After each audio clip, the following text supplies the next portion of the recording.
नमस्कार दोस्तों, आप सभी का बीके स्टडी टी8 में स्वागत है।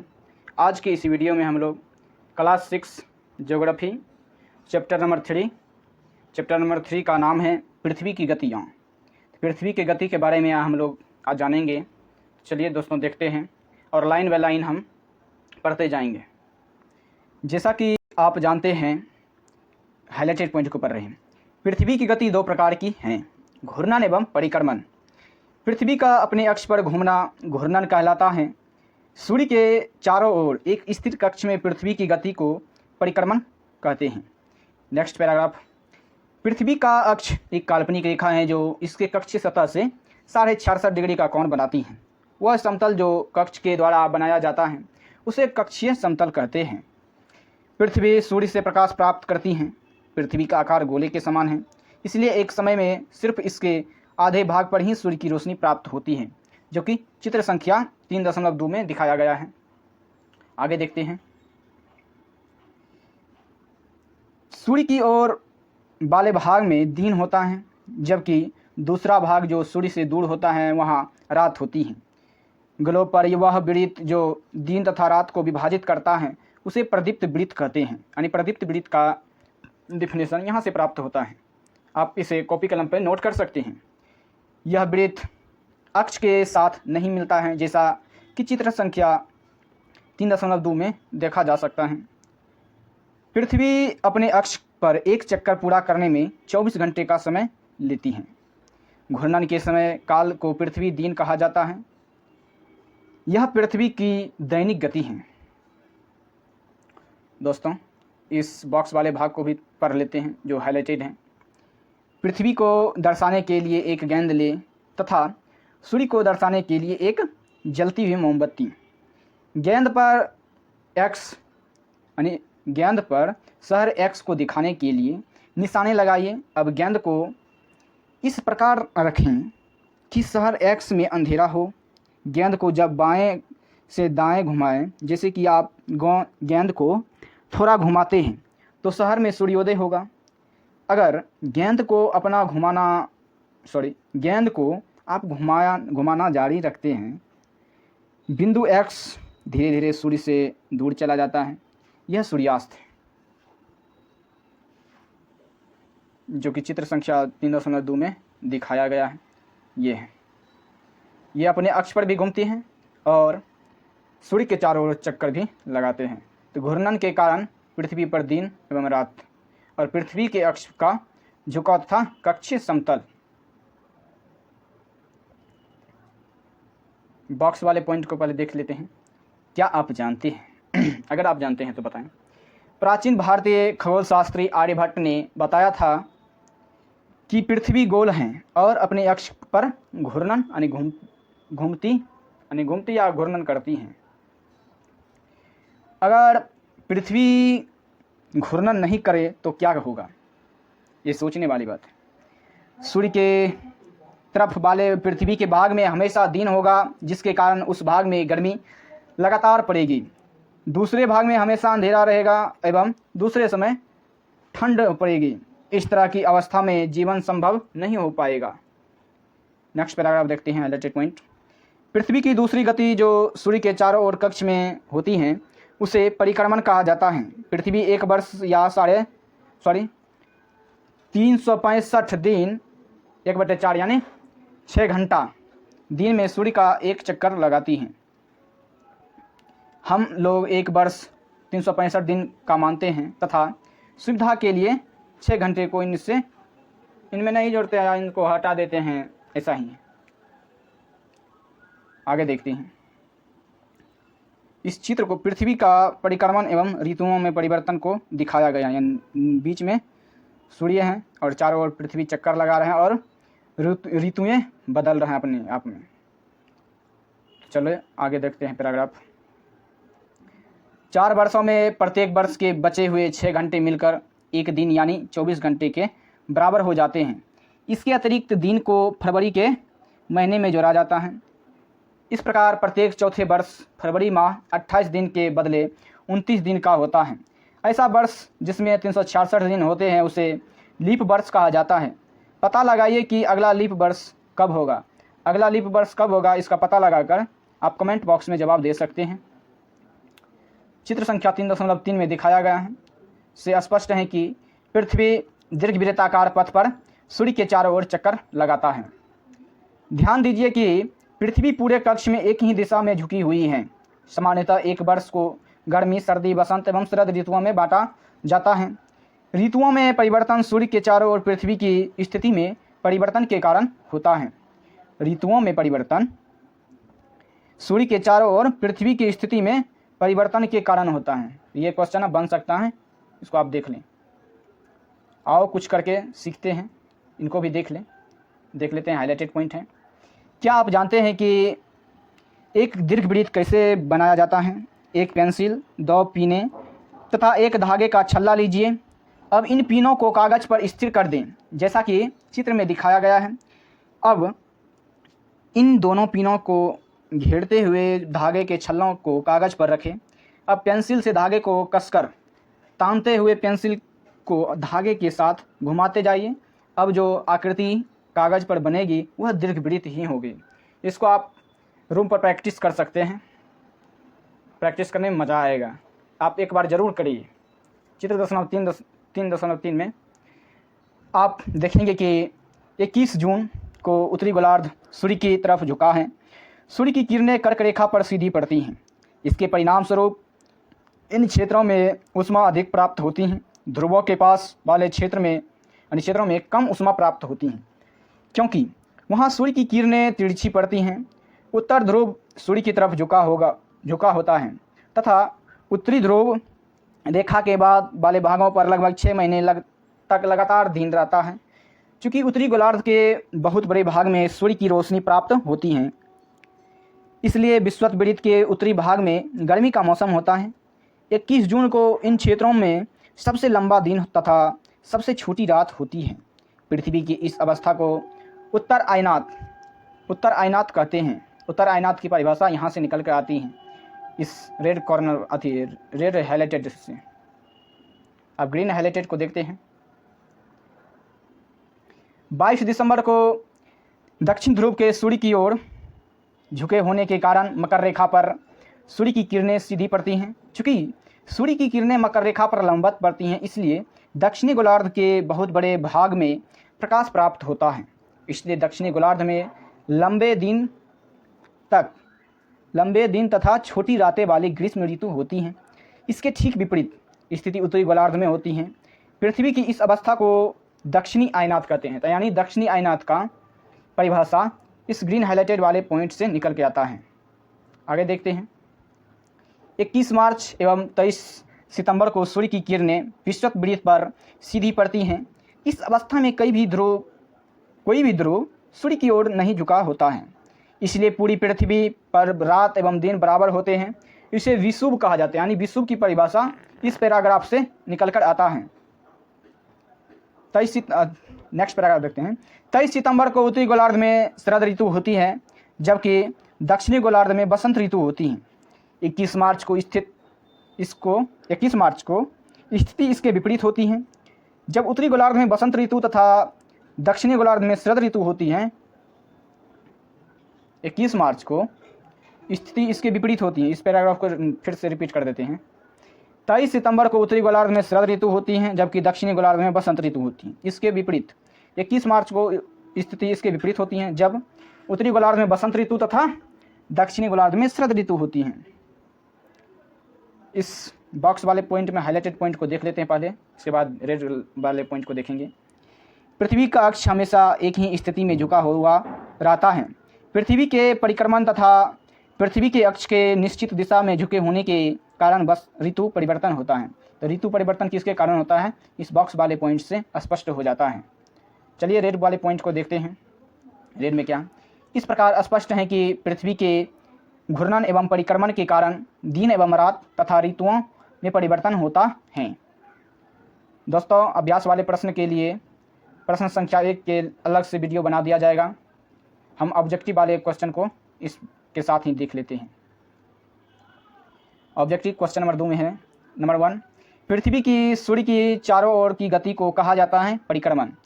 पृथ्वी की सूर्य के चारों ओर की गति को कहा जाता है परिक्रमण। सूर्य की सीधी किरणें विषुववृत्त पर किस दिन पड़ती हैं? 21 मार्च को। सूर्य की सीधी किरणें विषुववृत्त पर किस दिन पड़ती हैं? 21 मार्च को। क्वेश्चन नंबर 3 है, गर्मी में क्रिसमस का पर्व कहाँ मनाया जाता है? ऑस्ट्रेलिया में। गर्मी में क्रिसमस का पर्व कहाँ मनाया जाता है? ऑस्ट्रेलिया में। क्वेश्चन नंबर 4 है, ऋतुओं में परिवर्तन पृथ्वी की किस गति के कारण होता है? परिक्रमण के कारण। उस बॉक्स वाले पॉइंट को पढ़े थे, वहीं से ये प्रश्न बना है। ऋतुओं में परिवर्तन पृथ्वी की किस गति के कारण होता है? तो परिक्रमण के कारण। खाली स्थानों वाले भाग को भी देख लेते हैं। इसमें पहला प्रश्न, एक लीप वर्ष में दिनों की संख्या 366 होती है।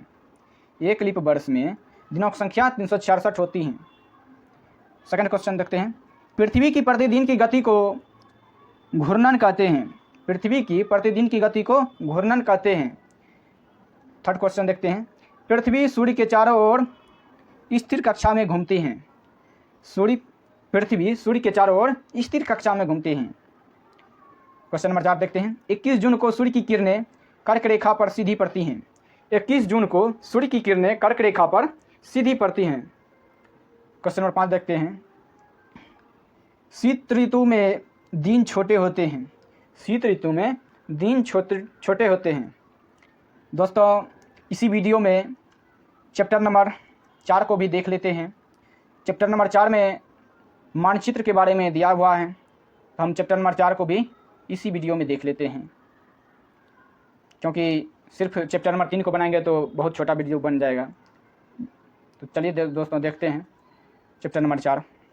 हाईलाइटेड पॉइंट को आप बहुत ही अच्छी तरीके से देखकर उसे नोट भी बना सकते हैं। दोस्तों, आप सभी से निवेदन है कि अगर आपको पढ़ने में हेल्प मिल रहा है तो चैनल को सब्सक्राइब करें। चैनल को सब्सक्राइब करके बेल नोटिफिकेशन को ऑन करके रखें, ताकि जब भी नेक्स्ट वीडियो चैनल पर अपलोड करें तो आपके पास पहले वीडियो प्राप्त हो और आप वीडियो को विजिट कर सकते हैं और वीडियो को शेयर भी करें। ऐसा ही मेरा आपसे अपेक्षा रहता है।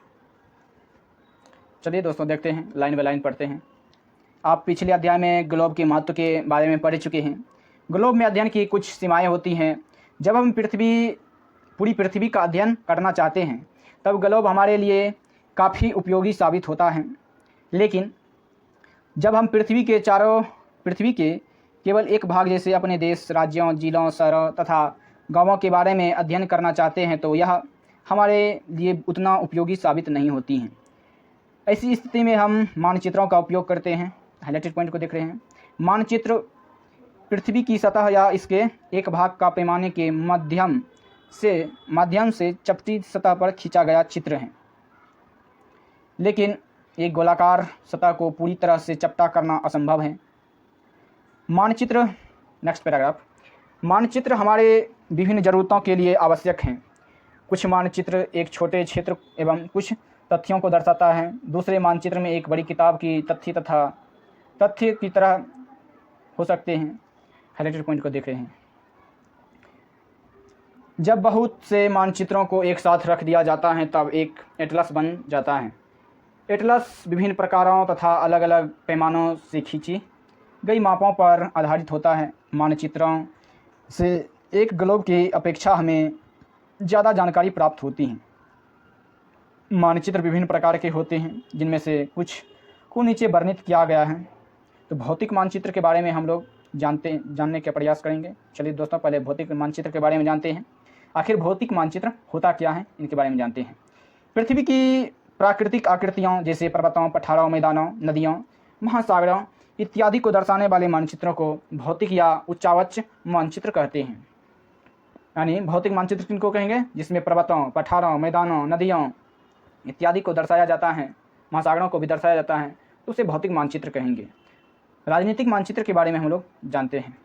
आखिर राजनीतिक मानचित्र होता क्या है? राज्यों, नगरों, शहरों तथा गांवों और विश्व के विभिन्न देशों और राज्यों तथा उनकी सीमाओं को दर्शाने वाले मानचित्र को राजनीतिक मानचित्र कहते हैं।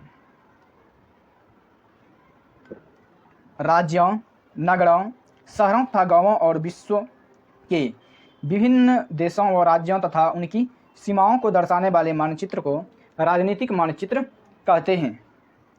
आगे देखते हैं। थीमेटिक मानचित्र के बारे में हम लोग जानते हैं। आखिर थीमेटिक मानचित्र होता क्या है? कुछ मानचित्र विशेष जानकारियां प्रदान करते हैं, जैसे सड़क मानचित्र, वर्षा मानचित्र, वन तथा उद्योगों आदि के वितरण दर्शाने वाले मानचित्र इत्यादि। इस प्रकार के मानचित्र को थीमेटिक मानचित्र कहते हैं। सड़क मानचित्र, वर्षा मानचित्र, वन तथा उद्योगों आदि को दर्शाने वाले मानचित्र को थीमेटिक मानचित्र कहते हैं। इन मानचित्रों में दी गई सूचना के आधार पर उनका उचित नामकरण किया जाता है। मानचित्र के 3 घटक हैं: दूरी, दिशा और प्रतीक। मानचित्र के कितने घटक हैं? 3, दूरी, दिशा और प्रतीक। तो चलिए दोस्तों देखते हैं, पहले मानचित्र के 3 घटक में पहला है दूरी के बारे में जानते हैं। मानचित्र एक आरेखन होता है जो कि पूरे विश्व या उसके एक भाग को छोटा कर कागज़ के एक पन्ने पर दर्शाता है। या यह कह सकते हैं कि मानचित्र छोटे पैमाने पर खींचे जाते हैं, लेकिन इसे इतनी सावधानी से छोटा किया जाता है कि ताकि स्थानों के बीच की दूरी वास्तविक रहे। यह तभी संभव हो सकता है जब कागज़ पर, हाइलाइटेड पॉइंट को देख रहे हैं, जब कागज़ पर एक छोटी दूरी स्थल की बड़ी दूरी को व्यक्त करती है। इसलिए इस उद्देश्य के लिए एक पैमाना चुना जाता है। पैमाना स्थल पर वास्तविक दूरी तथा मानचित्र पर दिखाई गई दूरी के बीच का अनुपात होता है।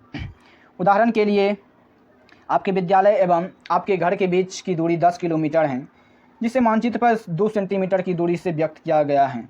इसका अभिप्राय है कि मानचित्र का 1 सेंटीमीटर स्थल के 5 किलोमीटर को दर्शाएगा। आपके रेखाचित्र का पैमाना होगा 1 सेंटीमीटर = 5 किलोमीटर। इस प्रकार पैमाने किसी भी मानचित्र की दूरी के लिए बहुत महत्वपूर्ण होता है। अगर आपको पैमाने की जानकारी है तो आप मानचित्र पर दिए गए किसी भी 2 स्थानों के बीच की दूरी पता कर सकते हैं। नेक्स्ट पैराग्राफ देखते हैं।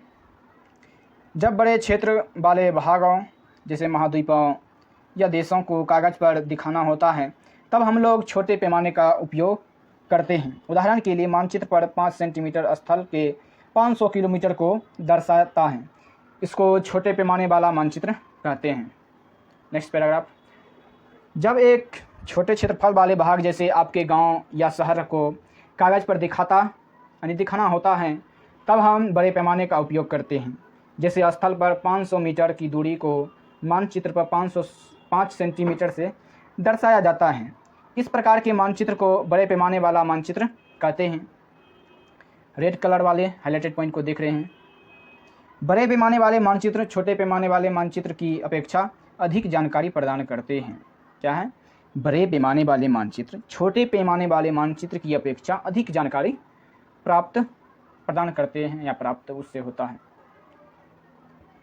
देखो दोस्तों, ये है खेल का मैदान।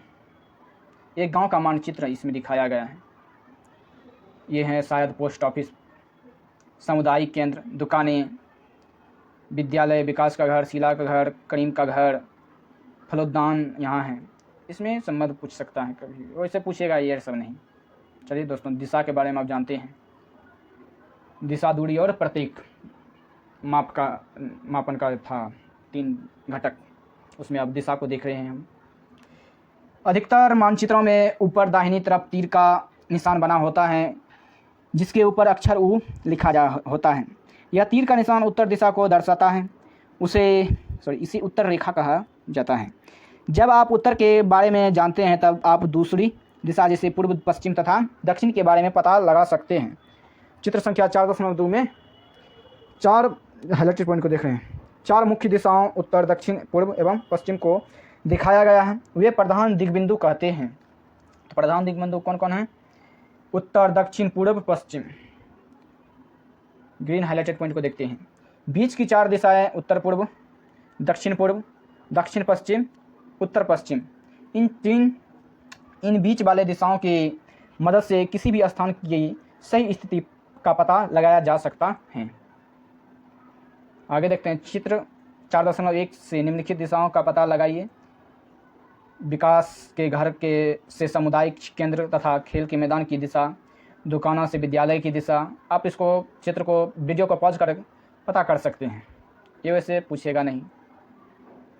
हम दिक्सूचक की सहायता से किसी स्थान की दिशा का पता लगा सकते हैं। यह एक यंत्र है जिसकी सहायता से मुख्य दिशाओं का पता लगाया जाता है। इसकी चुंबकीय सुई की दिशा हमेशा उत्तर दक्षिण दिशा में होते हैं। मानचित्र के लास्ट पैमाने को देखते हैं। प्रतीक के बारे में हाइलाइटेड पॉइंट को देख रहे हैं। यह किसी भी मानचित्र का तीसरा प्रमुख घटक है। किसी भी मानचित्र पर वास्तविक आकार एवं प्रकार में विभिन्न आकृतियाँ जैसे भवनों, सड़कों, पुलों, वृक्षों, रेल की पटरियाँ या कुएं को दिखाना संभव नहीं होता है। इसलिए वे निश्चित अक्षरों, छायाओं, रंगों, चित्रों तथा रेखाओं का उपयोग करके दर्शाए जाते हैं। ये प्रतीक कम स्थान में अधिक जानकारी प्रदान करते हैं। इन प्रतीकों के इस्तेमाल के द्वारा मानचित्र को आसानी से खींचा जा सकता है तथा इनका अध्ययन करना आसान होता है। अगर आप एक क्षेत्र की भाषा को नहीं जानते हैं तथा आप किसी से दिशाओं के बारे में नहीं पूछ सकते हैं, तब आप इन चिन्हों की सहायता से के द्वारा मानचित्र की जानकारी प्राप्त कर सकते हैं। चलिए, इन रेलवे लाइन, बड़ी लाइन, मीटर लाइन और रेलवे लाइन स्टेशन, ये हो गया बड़ी लाइन, ये होगा मीटर लाइन और ये होगा रेलवे स्टेशन। सड़कें पक्की और कच्ची के पक्की ये हैं और कच्ची सड़क ये है। सीमा अंतर्राष्ट्रीय, राज्य और जिला, ये होगा अंतर्राष्ट्रीय सीमा, ये होगा राज्य सीमा और ये होगा जिला की सीमा। नदी के कुआं, तालाब, नहर, ये हो गया कुआं, ये हो गया नदी, कुआं, तालाब, नहर, पुल, ये हो गया मंदिर, गिरजाघर, मस्जिद, छतरी, पोस्ट ऑफिस, पोस्ट एवं टेलीग्राफ ऑफिस और ये हो गया पुलिस स्टेशन, पीएस मतलब पुलिस स्टेशन। बस्ती कब्रिस्तान को, ये हो गया बस्ती, ये हो गया कब्रिस्तान। पेड़ और घास को, ये हो गया पेड़, ये हो गया घास। के द्वारा मानचित्र से जानकारी प्राप्त कर सकते हैं। मानचित्रों की एक विश्वव्यापी भाषा होती है जिसे सभी आसानी से समझ सकते हैं। इन प्रतीकों के उपयोग के संबंध में एक अंतर्राष्ट्रीय सहमति है। ये रूढ़ प्रतीक कहे जाते हैं। यस, यहाँ पे सारा सब चीज़ दर्शाया गया है चित्र में। ये है सुंदरपुर गांव और इसके आसपास का क्षेत्र के बारे में। चलिए दोस्तों, यहाँ से ही पढ़ेंगे। कुछ रूढ़ प्रतीक चित्र 4.2 में दर्शाए गए हैं। आप देख सकते हैं 4.3 के चित्र को। विभिन्न रंगों का उपयोग भी इसी उद्देश्य से किया जाता है। उदाहरण के लिए सामान्यतः नीले रंग का इस्तेमाल जलाशयों, भूरा रंग पर्वत, पीला रंग पठारों और हरा रंग मैदानों को दर्शाने के लिए किया जाता है। अब रेखा चित्र के बारे में हम लोग कुछ पॉइंट जानते हैं। आखिर रेखा चित्र क्या होता है? रेखा चित्र एक आरेखन है जो पैमाने पर आधारित न होकर याददाश्त और स्थानीय प्रक्षेपण पर आधारित होता है। कभी कभी किसी क्षेत्र के एक कच्चे आरेखन की आवश्यकता वहाँ के एक स्थान को दूसरे स्थान के सापेक्ष दिखाने के लिए होता है। मान लीजिए कि आप अपने मित्र के घर जाना चाहते हैं, लेकिन आपको रास्ते की जानकारी नहीं है। आपका मित्र अपने घर के रास्ते को बताने के लिए एक कच्चा आरेखन बना सकता है। इस प्रकार कच्चे आरेखन को बिना पैमाने की सहायता से खींचा जाता था। इसे रेखा मानचित्र कहते हैं। रेखा मानचित्र की परिभाषा यहाँ से निकल कर आ रहा है। खाका के बारे में जानते हैं। खाका क्या होता है?